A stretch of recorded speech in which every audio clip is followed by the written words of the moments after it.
Hello everybody, welcome back to Expedition Homestead. I hope you're all having a wonderful day.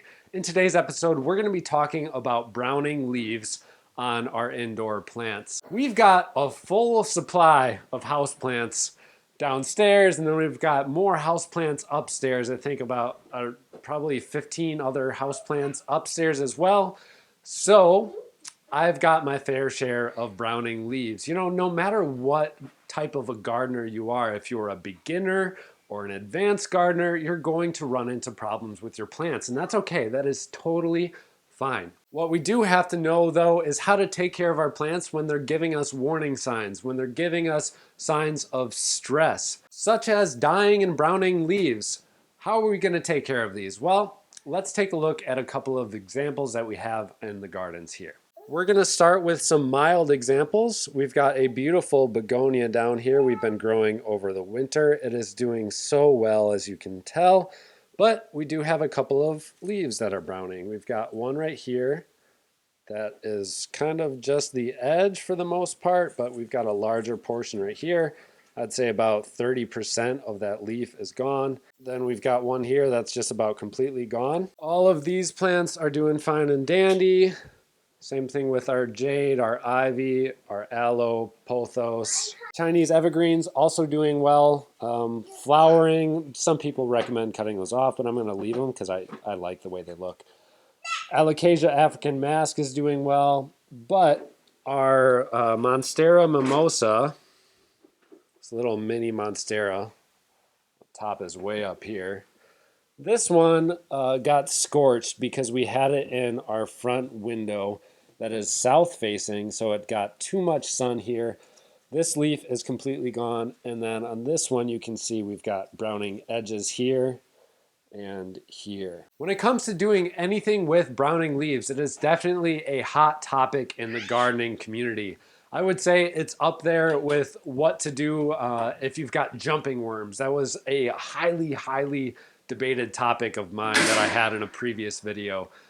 People went crazy over the jumping worms. The browning leaves, I think this is going to be another one of those things because there's a divide in the gardening community on what you should do. So I'm going to have a couple of different answers for you. I will first go through what I do just because it's my personal preference and my plants do well with it. And then I will go through what you absolutely have to do.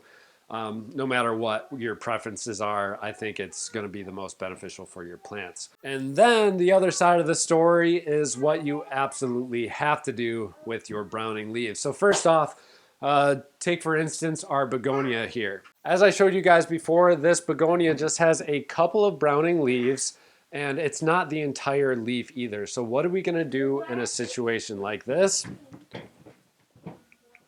Depending on the type of plant I have growing, you can cut off the brown portion of the leaf without it causing any sort of damage.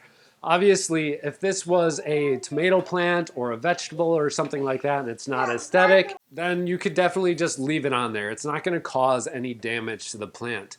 One of the highly debated portions of this video is the fact that a lot of people believe the plant is going to be returning nutrients from that dying leaf into the main plant.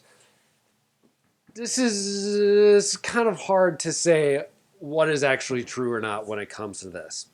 So cutting off the brown portion, in my opinion, is not going to cause any damage though. Whether or not it's true, think about it. That single leaf is not going to be returning that much nutrients to your plant compared to the risk that you have of introducing diseases and also just the unsightly look. It's also attractive for bugs. They look for dying plants, they look for damaged plants, plants that are more susceptible. So in my humble opinion, I believe that the best thing and simplest thing to do is just cut off the brown portions of that leaf. If you have a case where the entire leaf has completely brown now, then you've really just got no choice. Cut it off. That's not serving your plant any purpose. Your plant doesn't have to go through some cycle. It doesn't have to be a natural process. You know, this leaf doesn't have to completely die off. It doesn't provide any benefit to your plant. So just cut them off. Just cut them off. You grow plants inside your home to be pleasing, to bring you peace. to bring you joy. You love having houseplants in your home because of the way they look. So why would we want a whole bunch of browning leaves on our plants? Go ahead and just periodically do a maintenance check on your plants. And when you do that, snip off some of these leaves. Like I've pointed to over and over again, the transfer of nutrients between this leaf is essentially gone now, except for the green parts of a leaf that is still photosynthesizing. That's going to provide nutrients to your plants. But that's going to be about it. All the brown parts that are on your leaves, they're not going to give you any benefit whatsoever. Now, that's what I do. I cut them off. I just cut them off. Simple as that. But what do you have to do? Well, the answer is also very simple. You don't have to do anything.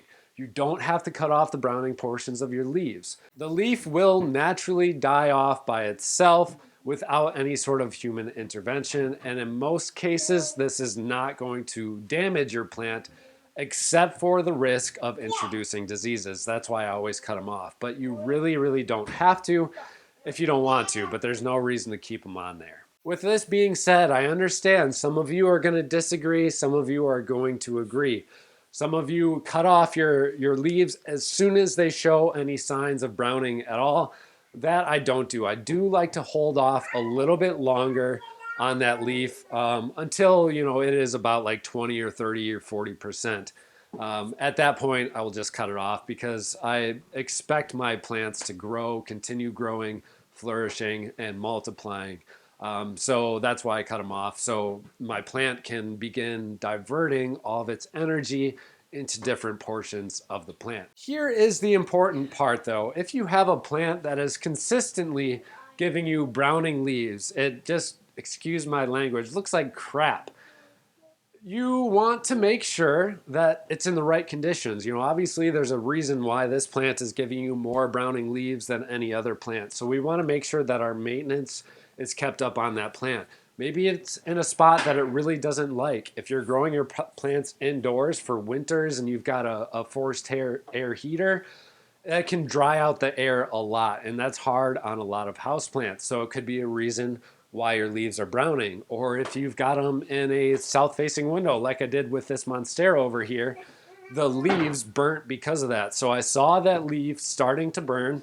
The one that's completely dead now, it started to burn 3 weeks ago. Just the tips of it were going. I just put it there maybe a few weeks beforehand and started to see damage pretty quickly. Once I saw that, I instantly checked the rays of the sun during midday and saw that right where those burn marks were is where the sun was the strongest. So really simply, I analyzed the situation that the plant was in.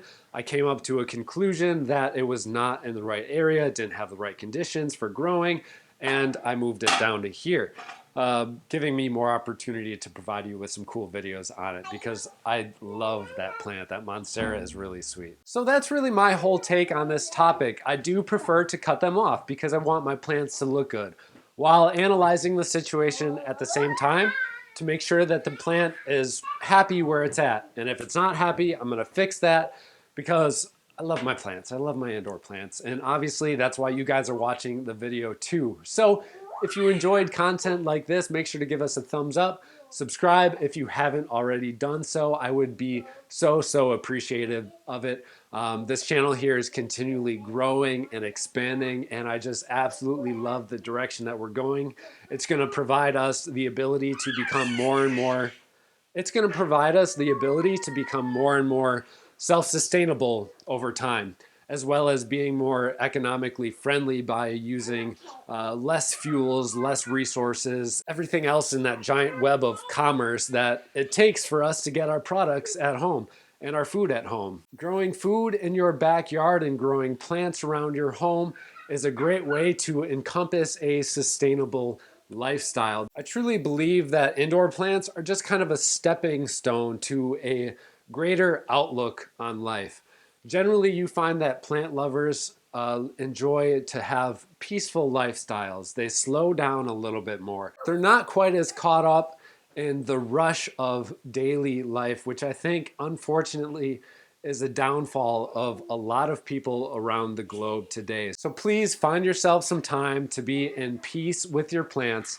Happy growing, and we'll see you in the next episode. Oh. See you in the next episode.